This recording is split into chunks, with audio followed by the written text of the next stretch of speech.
Ազգային ժողովի մեծարգո նախագահ, հարգելի պատգամավորներ, սիրելի քաղաքացիներ, ձեր քննարկմանն եմ ներկայացնում Հայաստանի Հանրապետության վարչատարածքային բաժանման մասին օրենքում փոփոխություններ կատարելու մասին օրենքի նախագիծը, որով առաջարկվում է Հանրապետությունում շարունակել համայնքների միավորման գործընթացը 3 մարզերում։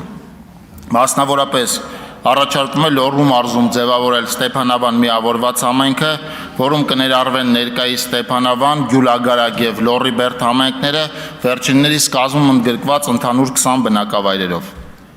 Սյունիքի մարզում առաջարկում է ձևավորել Գորիս համայնքը, ներկայիս Գորիս, Տեղ եւ Տաթև համայնքներով, վերջինիս կազմում ընդգրկված ընդհանուր 28 բնակավայրերով։ Եվ Վայոց ձորի մարզում առաջարկում է ձևավորել Եղեգնաձոր միավորված համայնքը, որում կներառվեն Եղեգնաձոր, Արենի եւ Եղեգիս համայնքները, վերջիններիս կազմում ընդգրկված 32 բնակավայրերով։ Թվարկված համայնքների համար սա միավորման արդեն երկրորդ փուլն է, եթե կարճ ասեմ, ավելի մեծ միավորներում միավորվում են նախկինում միավորված համայնքները։ Վարչատարածքային բարեփոխումների նախորդ 7 փուլերի արդյունքում համայնքների թիվը դարձել է 70, որոնցից 63-ը միավորված համայնքներն են։ Չեն միավորվել մայրաքաղաք Երևանը, Գյումրին, ազգային փոքրամասնություններով բնակեցված 5 համայնքներ։ Եվ ահա այսօր ակնկալվող համայնքների միավորման 8-րդ փուլի իրականացման արդյունքում համայնքների թիվը կդառնա 64, որից միավորված համայնքները կլինեն արդեն 57-ը։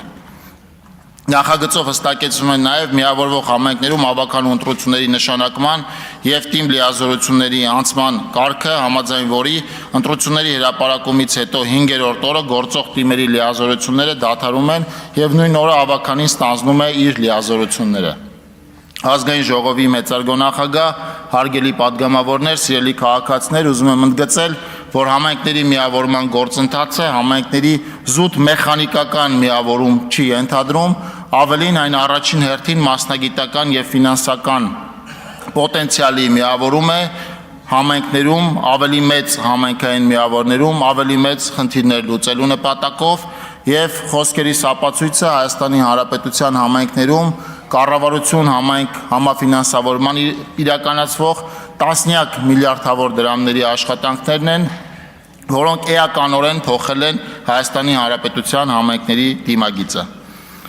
Եվ առաջին հերթին հենց սա հաշվի առնելով խնդրում եմ կողմ քվեարկել համայնքների միավորման հերթական փուլին, միևնույն ժամանակ ուզում եմ ձեզ տեղեկացնել, որ Հայաստանի Հանրապետության կառավարությունը, տարածքային կառավարման եւ ենթակառուցվածքների նախարարությունը չի պլանավորում այսքանով ամփոփել համայնքների միավորման գործընթացը